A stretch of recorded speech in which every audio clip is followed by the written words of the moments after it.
Inilah hamparan lahan sawo milik petani di Desa Dawan Kelot, Kecamatan Dawan, Kabupaten Klungkung, Bali, di mana buah sawo khas Klungkung ini dinyatakan sebagai varietas lokal, terdaftar di Pusat Perlindungan Varietas Tanaman dan Perizinan Pertanian Kementerian Pertanian. Saat ini memasuki musim panen raya hingga bulan Juni depan atau selama 1-2 bulan masa panen.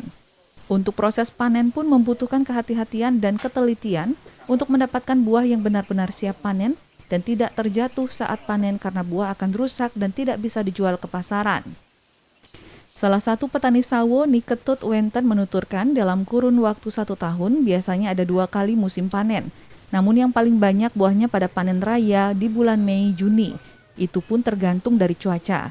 Jika ada angin kencang akan berpengaruh pada hasil yang dipastikan akan turun karena banyak bunga dan bakalan buah yang jatuh sehingga hasilnya sedikit. Untuk harga saat ini terbilang cukup baik, yakni Rp10.000 per kilogram di tingkat petani untuk sawo yang sudah dibersihkan. Karena setelah panen, sawo harus dibersihkan dari getah dan kotoran yang melekat pada buah yang mengakibatkan buah cepat membusuk. Dan pemasarannya setelah menjadi varietas terdaftar di Kementerian Pertanian, selain seluruh pasaran di Bali juga dijual hingga keluar daerah, utamanya pengepul dari Jawa dan Lombok yang biasanya datang langsung saat panen raya ke petani. Saya itu permulaan panen bulan April. Oke. Kalau panen rayanya Mei. Mei ya. Ya, Mei, Ya. Juni. Harganya berapa Bu jual Bu? Sekarang karena jarang ada buahnya itu, waktu ini saya jual Rp10.000 per kilo. Baru-baru ini kalau nggak salah 2 hari. 2 hari lah. Ya, pemasaran kemana aja Bu? Ke pasaran sekarang sudah ada pembeli datang ke sini.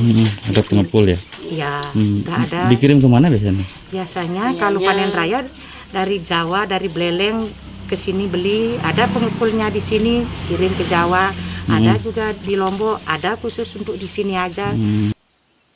Sementara itu, pengembangan sawo yang mulai terkikis lahan masih bisa bertahan di sejumlah kebun warga dan secara khas banyak ditanam di halaman rumah warga.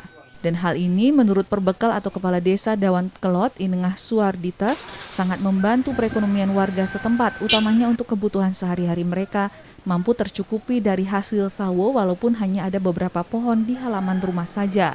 Halaman-halaman rumah, kemudian di Tegalan itu yang masih banyak titik-titik pohon sawonya. Lumayan bantu perekonomian juga ya? Ya. Ini sangat membantu, terutama di menjelang hari raya.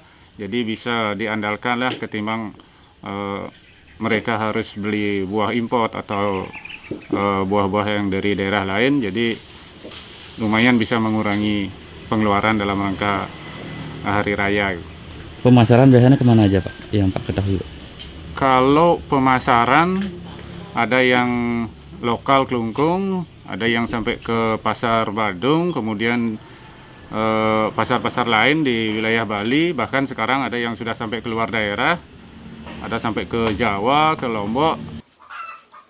Untuk melindungi buah lokal sawo ini, pihak Desa Dawan Kelot juga melakukan pengembangan tanaman sawo dengan mencakok ratusan tanaman untuk kemudian ditanam di lahan-lahan desa. Dan saat ini di sepanjang jalan desa dan area lapangan tanaman sawo khas Dawan Klungkung masih berbuah manis, yang mana hasilnya digunakan untuk kegiatan kepemudaan desa setempat. Budi Krista, Kompas TV, Klungkung, Bali.